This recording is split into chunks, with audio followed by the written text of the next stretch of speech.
আরামবাগ সদরঘাটের নৌকা চলাচলের জন্য পৌরসভার পক্ষ থেকে টেন্ডার হয়ে যাওয়ার পরেও তা বাতিল করার অভিযোগ উঠল।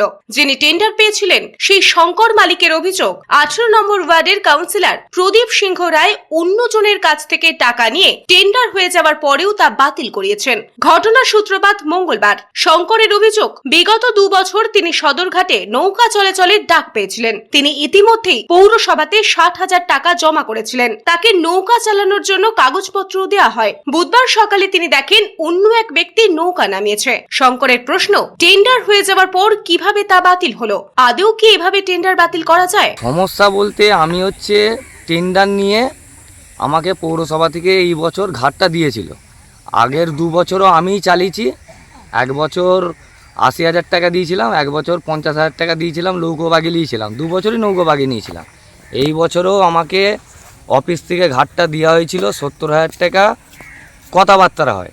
সেইখানেতে আমি স্টেট ব্যাংকে যেয়ে জিনিসপত্র সব বাঁধা দিয়ে আমি 60,000 টাকা জমা করেছিলাম।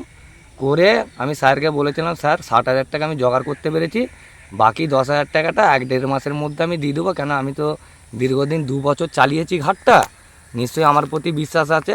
বলছে হ্যাঁ, অসুবিধে নাই, তুমি মানুষকে পরিষেবা দিতে আরম্ভ করবে। দিয়ে নৌকাটা আজকে আলকাতারা হয়েছে। আজকে সকালবেলা উঠে দেখছি অন্য একজন নৌকা ধরছে। দিয়ে আমি তার কাছে গেলাম, যে তাকে জিজ্ঞেস করলাম যে ভাই, এরকম আমার কাছে তো কাগজপত্র আছে পৌরসভা থেকে, তো তোরা ঘাটটা চালাচ্ছিস কিসের ভিত্তিতে? ওরা বলছে না, আমাদেরকেও পৌরসভা থেকে কাগজপত্র দিয়েছে, আমাদেরকে পারমিশন দিয়েছে চালানা। আমি বলছি একটা কাগজ হয়ে যাওয়ার পরে একজনের নামে দ্বিতীয়বার কাগজটা কি করে হয়? দিয়ে চেয়ারম্যানকে সাহেবকেও জানিয়েছিলাম কালকে, যে এইরকম চেয়ারম্যান সাহেব ডেকে পাঠিয়েছিল যে আপনার নামে অভিযোগ আছে। আমার কাছে কথা হচ্ছে, একটা টেন্ডার হয়ে যাওয়ার পরেতে কি করে অভিযোগ যেতে পারে? অভিযোগ গেলে তো টেন্ডার হওয়ার আগে যাবে। টেন্ডার হয়ে যাওয়ার পরে কি করে অভিযোগটার ভিত্তিতে চেয়ারম্যান কি করে আমাকে ক্যান্সেল করতে পারে? আমাকে শুধু একটাই কথা বললো যে প্রদীপ সিংহ এসেছিল, এসে আপনার নামে অভিযোগ করে গেছে, লিখিত দিয়ে গেছে, আপনাকে দেওয়া যাবে না। কালকে প্রদীপ সিংহ এসে আমাকে ওইভাবে হুমকি কিসের কারণে দেখিয়েছে? কালকে প্রদীপ সিংহ এসে বলছে তোর কাছে নৌকার যে সমস্ত মাল রয়েছে তুই তাড়াতাড়ি ফেরত দে, আর তোর কাছে যে রসিদটা রয়েছে চুপি ফেরত দিবি, কাউকে কিছু বলবি না, ফেরত দিয়ে তুই ঘাটটা ছেড়ে দে।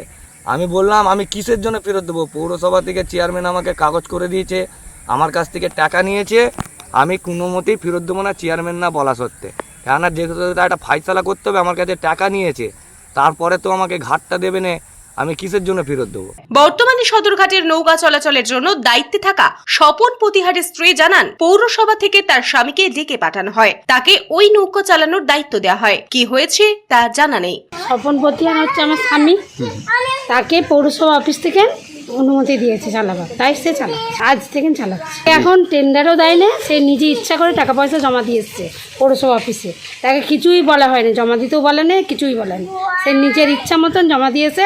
সে এরকম গিরি করছে যে আমি টেন্ডার পেয়েছি। এর আগে আমরাই চালাচ্ছিল, তার আগে ও 1 বছর পেয়েছিল, সেইটাই ও এবার বলছে আমি আবার নেব। এবার নৌকোঘাটের খিয়াস যে পারে সেই নেবে। এই আমাদের মানুষটা খুব ভালো পরিষেবা দেয়, পাড়ার লোক সবাই দাবি করেছে যে ওকে দেওয়া হবে না, আপনার স্বামীকে দিই। ওই জন্যই পাড়ার লোক দাবি করে আমার স্বামীকে করেছে। প্রদীপ সিংহ রায় তার বিরুদ্ধে ওঠা অভিযোগ অস্বীকার করেছেন। তিনি বলেছেন ওর কাছে কোনো কাগজই নেই, মিথ্যে বলছে। মানুষই ওর নৌকা পেয়েছিল, এলাকার মানুষ সব বিতিশ্রদ্ধ হয়ে গেছে, কাউকে পয়সা দিতে পারে না বলে এরকম মারধরও করেছে। তাই এলাকার মানুষ মাস পিটিশন করে জমা দিয়েছে। হ্যাঁ, সেখানে আমিও সই করেছি। সেইভাবে হতে পারে, কিভাবে হয়েছে সেটা আমি বলতে পারবো না। অপরদিকে পৌর প্রধান সমীর ভান্ডারী বলেছেন, কাউন্সিলর ও স্থানীয়রা ওই ব্যক্তির বিরুদ্ধে লিখিত অভিযোগ করেছে। নৌকা চলাচলের ক্ষেত্রে সবার আগে যাত্রী নিরাপত্তা দেখা উচিত। যাত্রী নিরাপত্তার স্বার্থেই তিনি শঙ্করের অনুমোদন বাতিল করেছেন। দেখুন, কাউন্সিলর এবং ওখানকার গ্রামবাসীরা মাস পিটিশন করেছে যে গত বছর ওকে দেওয়া হয়েছিল, তখন মদ্যপ অবস্থায় ও নৌকো চালাতো এবং অশালীন আচরণ করতো মানুষের সঙ্গে। সেই কারণে গ্রামবাসীরাও মাস পিটিশন দিয়েছে, তার সঙ্গে কাউন্সিলর দিয়েছে। সেই কারণে আমরা বাদ দিয়েছি, কালকেই করেছি, পরশু দিয়েছিল। আমরা ফেরত দিতে চাইছি, কিন্তু এখন নিচ্ছে না। বিষয়টি নিয়ে ইতিমধ্যেই আলোচনা শুরু হয়েছে। নিউজ আজ বাংলা, আরামবাগ।